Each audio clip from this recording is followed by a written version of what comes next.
Good morning, everyone. My name is Amy Washam. I'm with Northwest Missouri State University and the director of our Kansas City location. We would like to welcome you to our March Northland Education and Business Alliance meeting. At this time, I would like to introduce our education co-chair of NEBA, Mr. Brian Noller. Brian Noller has been the director of the Northland Career Center, NCC, since July of 2011. Brian quickly found his niche here and a few years later moved his family to the Northland. NCC has expanded its programming in recent years and has greatly expanded its enrollment of high school students. In 2020-2021 school year, NCC served students from 15 different high schools from the 2 counties. Northland Career Center celebrated its 40th anniversary on Monday, November the 2nd. Brian has been married to his wife, Anita, for 14 years, and they have 2 wonderful children. Brian is passionate about workforce and providing opportunities to students that lead to the 3 E's: enrollment, enlistment, and employment. Brian has served in various leadership roles at the state level, including his role as the inaugural chair of the Missouri CTE Advisory Council. Brian has been a member of NEBA for the past 10 years. Please welcome Mr. Brian Noller.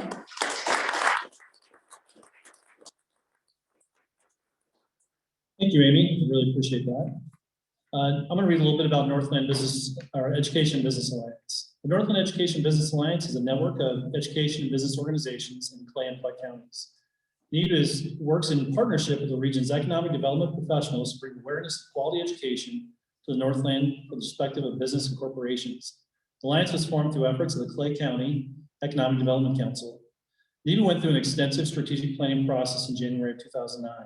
NEBA recreated its mission, which now reads, the Northland Education Business Alliance, NEBA, creates mutually beneficial business and educational partnerships that support workforce and economic development.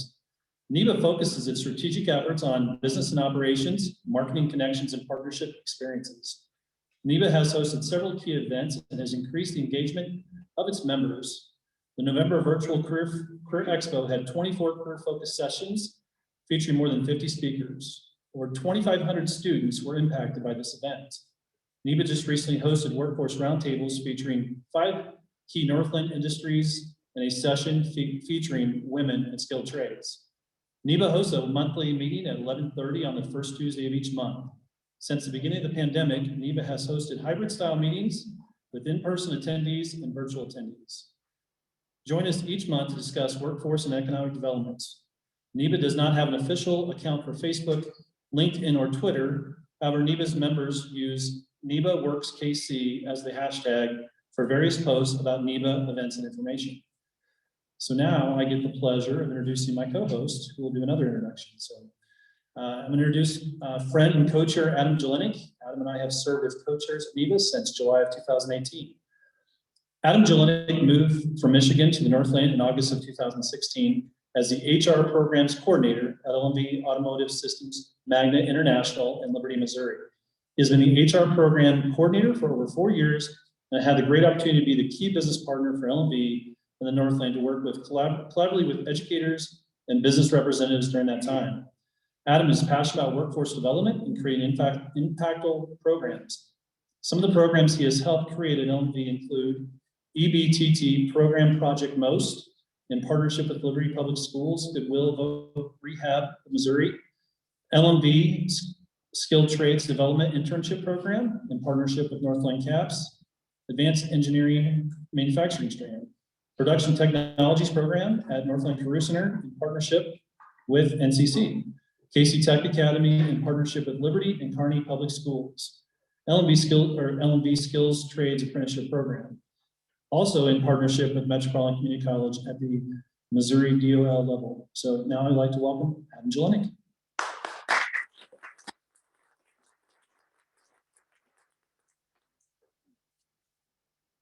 Thank you, Brian. So the next person I'd like to introduce is Kim Palmeraz. She is the Executive Director of KC Tech Academy, an industry-led advanced manufacturing training program for high school students. Prior to KC Tech, Kim worked in skilled trades and upper management recruiting and business development in the manufacturing industry for over 14 years. Kim has always had a passion for showing youth and any individual seeking a better career the opportunities available in manufacturing that are high-paying career pathways. She served a variety of roles for many workforce development initiatives while serving on the Platte County Economic Board for 2 years. Kim is married to Ariel Palmeraz, and together they have a son, Fabian.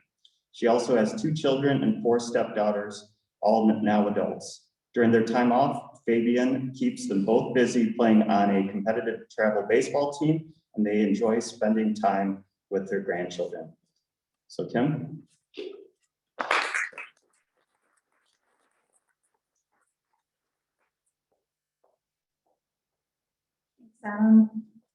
The concept of KC Tech Academy originally began as a training center for LMB Automotive in 2017 as an effort to build an internal skilled workforce. Quickly realizing this needed to be focused on a larger regional scale, KC Tech became a separate nonprofit organization. Many manufacturing business leaders were facing the same talent shortage and had enough similarities that this made a perfect training model for the up-and-coming workforce. We began our first cohort for juniors and seniors in 2018 with partnerships from Liberty and Kearney school districts. We utilize industry-driven curriculum for our 2-year program that teaches the technical skills many manufacturers are looking for. This allows our students to go directly into the workforce with a great opportunity right after graduation.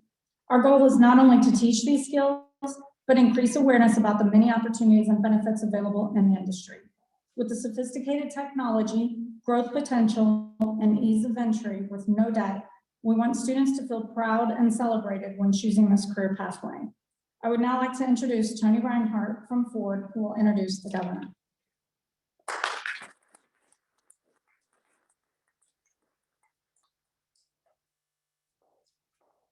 I think it's important to note, if you listen to all the introductions and the group that we've heard from so far, that there's a lot that's been going on in the Northland for a while.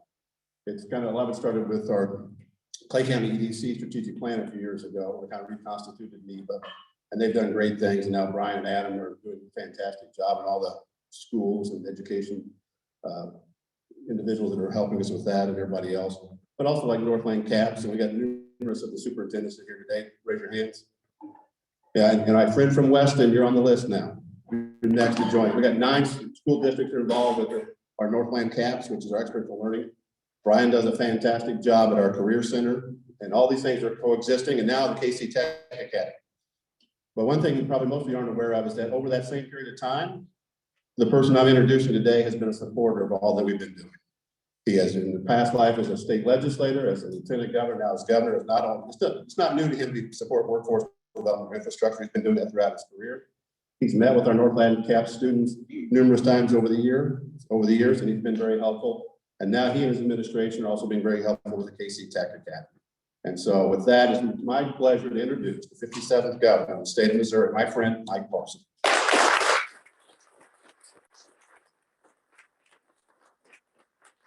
Hey, thank you, Tony. Appreciate it very much. Good to be here today. Man, it's a beautiful day out. I'm kind of getting over the Super Bowl deal a little bit, so I'm ready to come back to Kansas City to face everybody. Let me just, when Tony talked about my career, the things that are important to me, I think some of the issues that were very important to me, I thought if you ever had the opportunity that I never knew I would become governor, but if you were, what would you do that really changes the needle in the state of Missouri? What really would make a difference? Now, there's lots and lots of things you could talk about that, but there was 2 things that I really believe that structures who we are in the state of Missouri now and for the future, and that's workforce development infrastructure. If we can get those things right, you know, we can build Missouri to a leader in the United States of America. That was my goal as day one as governor of the state of Missouri. Now, it's hard to think about 2.5 years ago sometime with everything that's happened over the last year. But let me tell you when we put those priorities in place. Let me just talk about last year a little bit. The things that you probably won't hear too much about. But let me talk about Accenture Federal Services in St. Louis, an expansion of 1,400 new jobs. This is all in the last year. Chewy Incorporated, Belton, Missouri, 1,200 new jobs, new distribution center. Amazon and Republic, 1 million square feet under roof, 500 new jobs. Kawasaki in Maryville, an expansion. Tyler Pipe Company and Armstrong World Industries in Marshfield, Missouri. Burns and McDonald right here in Kansas City. You got Boeing in St. Charles, Ford Motor Company, Lake Como, just to name a few. But there was over 10,000 new jobs created in the state of Missouri and over $1 billion worth of investment in the last 11 months in the state of Missouri. That is good news for all of us.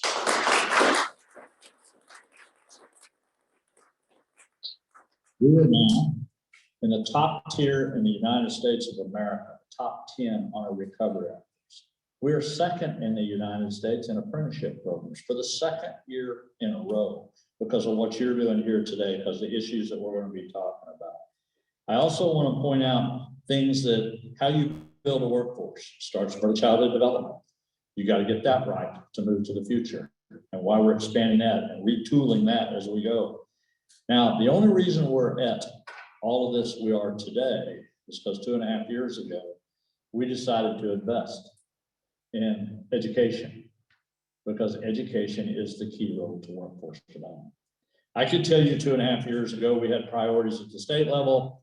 High school superintendents that are here on the local level, they had priorities. Community colleges had priorities, and higher education as a whole had priorities. And you know what happens a lot of times when you get way too many priorities out there? Nothing becomes a priority.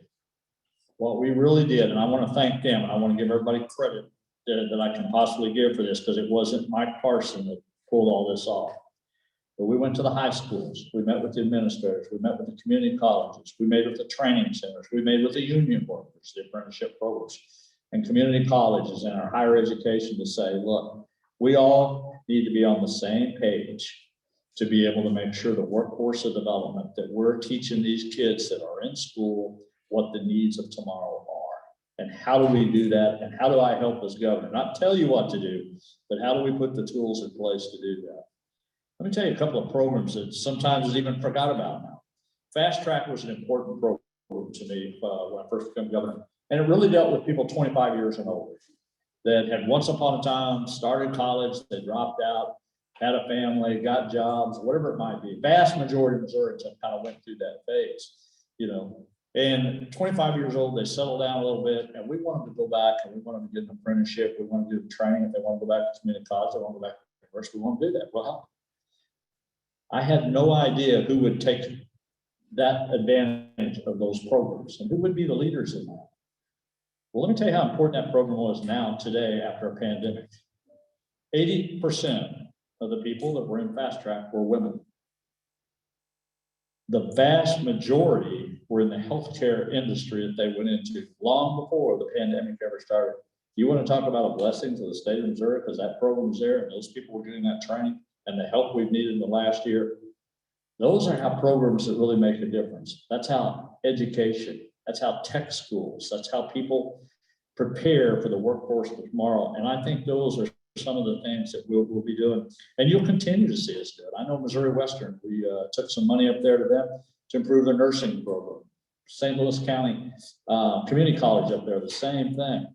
We're investing in, while you're here today, $21 million in MOEC sales programs, that all of you will be able to take advantage of that in this region.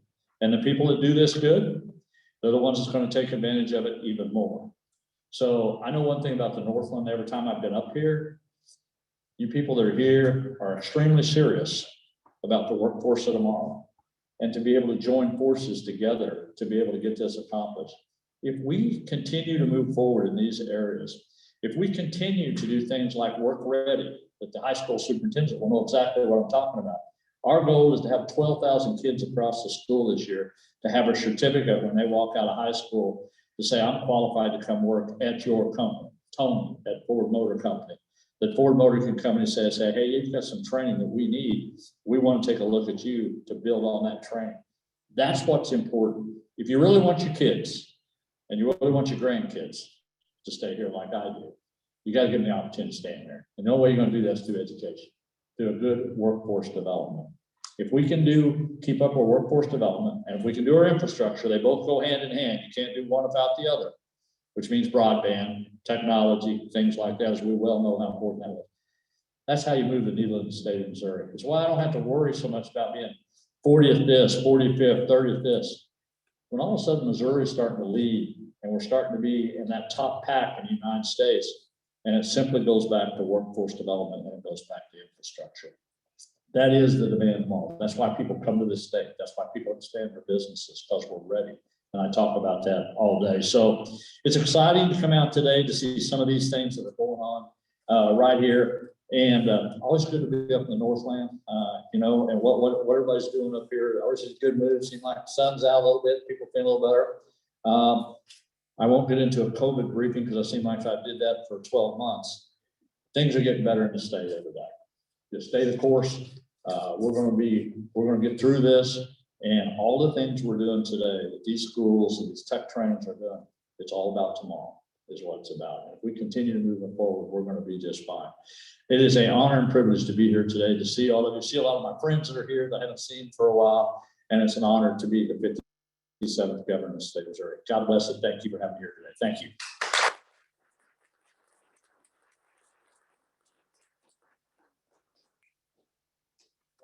You're gonna do questions? Yeah.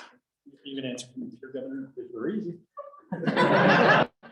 Yeah, we have people who have questions. You got the media here. Yeah, I'll answer a question. Sure. Beth, you want to start off?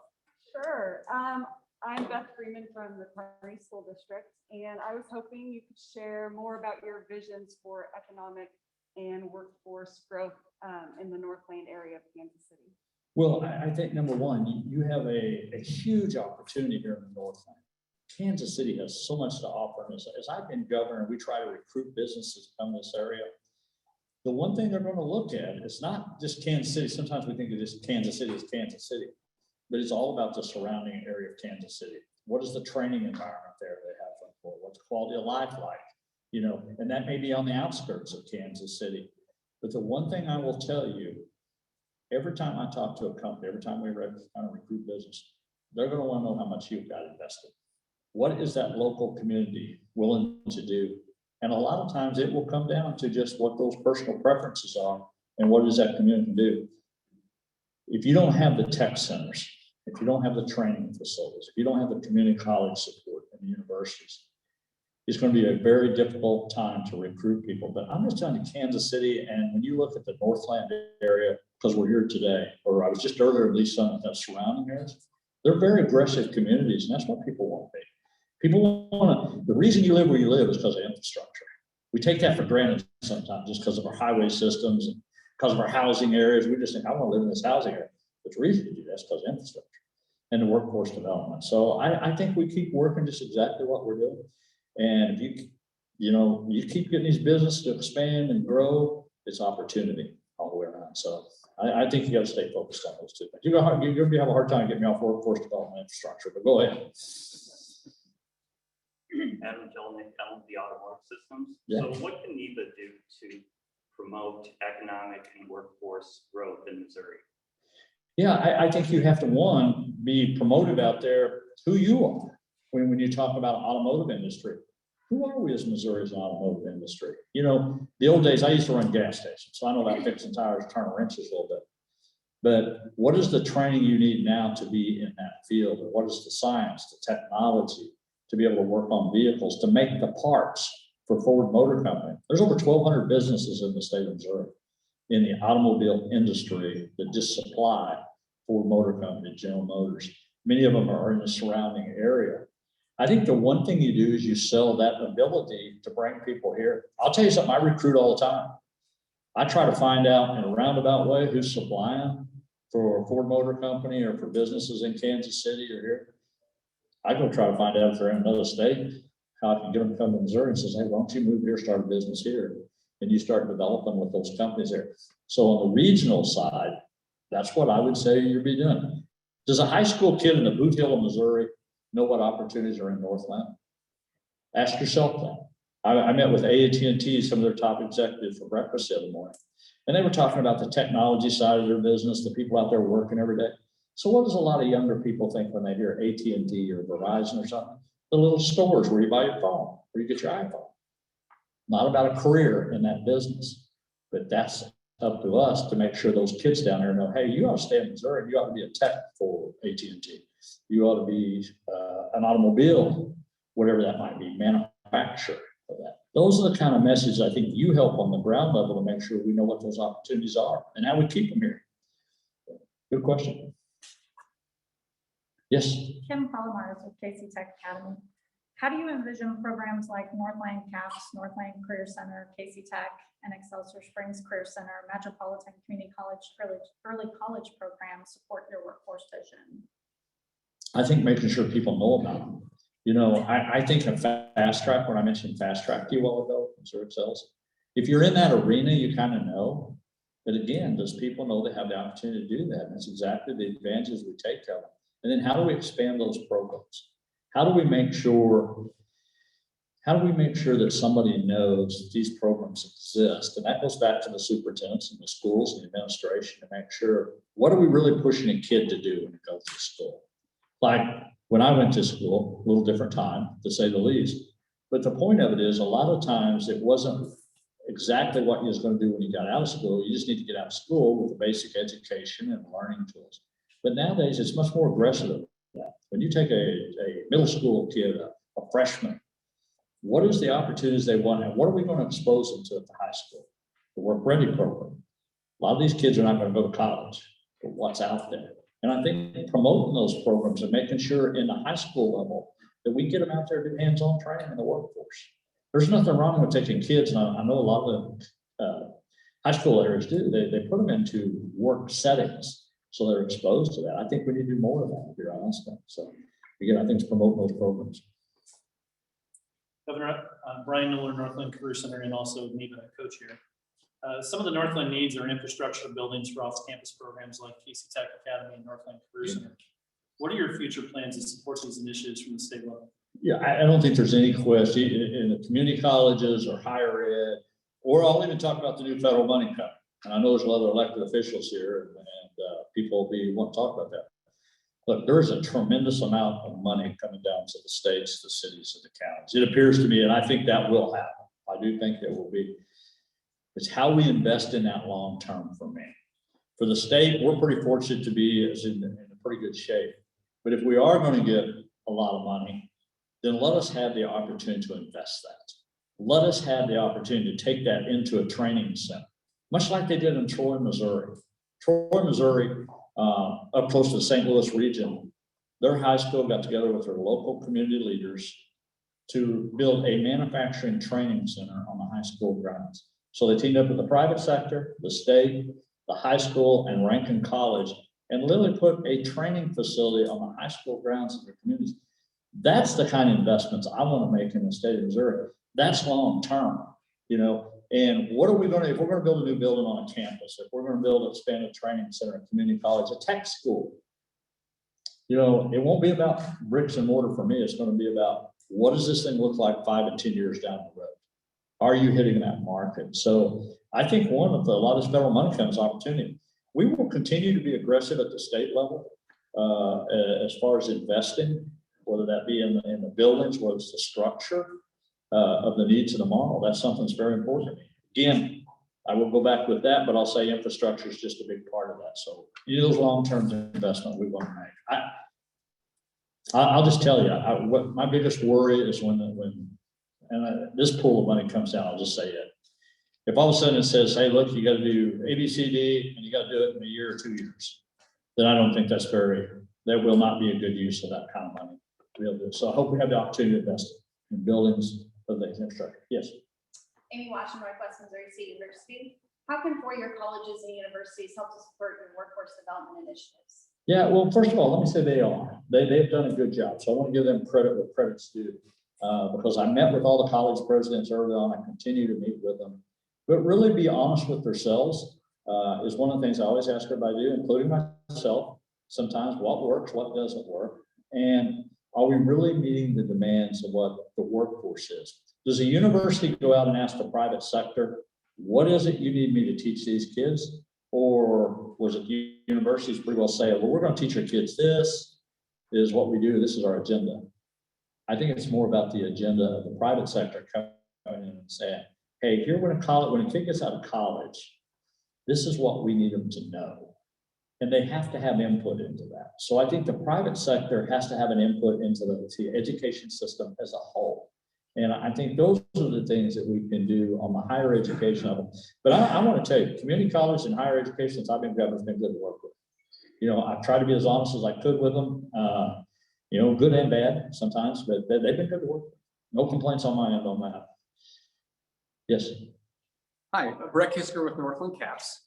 So what is your approach to providing more robust internet options for everybody in Missouri, specifically rural parts of Missouri, including those in Clay and Black counties? Yeah, good question. And if there's ever a time that we know we haven't done well enough in this state, it's been over the last 12 months.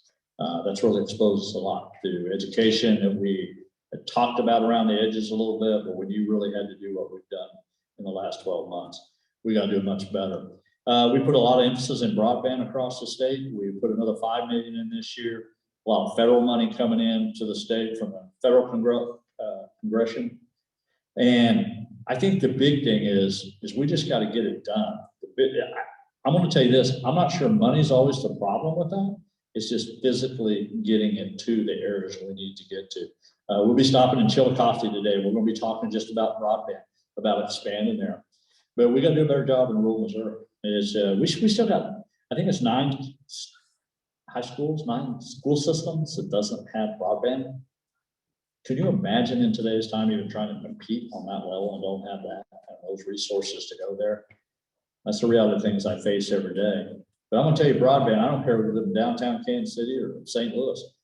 Still, high-speed internet is a problem, even in the urban area. Sometimes it's not a given that you've got that, but it's got to be broadband's got to be part of the future of infrastructure where we're going. We got to do a better job of it. But this is exposed us. We're putting finances behind that, so we're going to keep pushing it. But I think of somebody that's from rural Missouri, and I'm fortunate enough where we live, close enough to town, we're pretty good. But when I go up to a Tarkey, old Missouri, outside there, and I see a farm business up there or somebody running a business, I'm thinking, how do you compete if you can't have the ability to get on the internet and compete? It's an unfair playing field.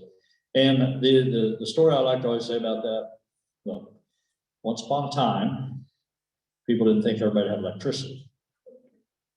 So if we can put electricity in everybody's house, no matter where you live in the United States of America, we can put internet in everybody's house in the United States of America. We just got to focus on getting that done. Yes. Mark Moss, North Kansas City Schools. I work with College of Career Readiness. And in your State of the State address, you mentioned the ECT workforce assessment, focus on our 57 statewide career centers. Yes. Right. How do you envision maximizing that assessment in your workforce development? You know, to me, that's critical. The goal I set also in the State of the State was to get that in every county before I left being governor. So that's a pretty aggressive agenda, but you know, the reality of it is those are doable things. Every county should have that ability to do that. We got 57 that's already there. That's not such a huge mountain to climb. But again, it's getting people ready for the workforce, and you got to invest in it. You got to take to them. That's what I said. The kids everywhere there, no matter what school they're in, should know what Missouri has is for the workforce, what those jobs are, why to stay here. So we're just going to keep doing that. You know, I'm going to keep promoting that. But I think I'm trying to think the amount of money I put behind that. I'm going to get in trouble here but I think it was 100,000 or I forgot what the number was, but anyhow, but we put a number not only to say we want to do it, to start promoting that even more through the schools. But the schools have been good to work with on it. I mean, they get it too. Again, you know, not all governors, I would say, have had the relationship between the education community that I've been fortunate to have when I went there. But look, we're all on the same page. We're trying to get the same end result. So I appreciate them working with the administration. Yes, ma'am. Michelle Prattville with the Smithville School District. How does K-12 education fit into your vision for workforce development? And also, could you expand on your plans for early childhood education? Oh yeah, early childhood. Maybe this is as my grandkids would call me, the Graham speaking with me. But if you really want to change society as a whole, if you really want to do things about the healthcare system, about the criminal justice system, about how we educate children, it starts with early childhood development. But I will tell you this, you can't keep doing the same thing we've been doing for decade and decade and expecting different results. So we truly have to make that a priority. At the state level, early childhood development was strung out into so many departments, so many divisions. And I'll just be honest with you, I couldn't even try to understand everything that went on every day about early childhood development. And I know by doing economic development, when we retooled the whole department and we went from 800 employees down to 200, and we're doing a better job today than we ever have. Every program should be reevaluated and say, and we put it under one roof, one umbrella. So I don't have all these divisions, and I don't have all these departments. And in this particular case, we put it under DESI on early childhood development.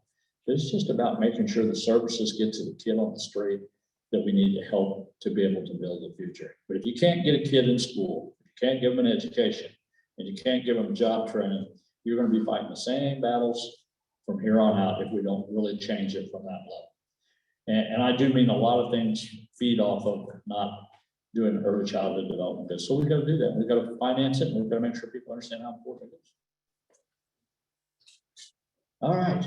I think we're probably going to have to wrap it up here and everything. Good questions up there today. That's a good question. You didn't trip me up too much on that. Thanks everybody for having me.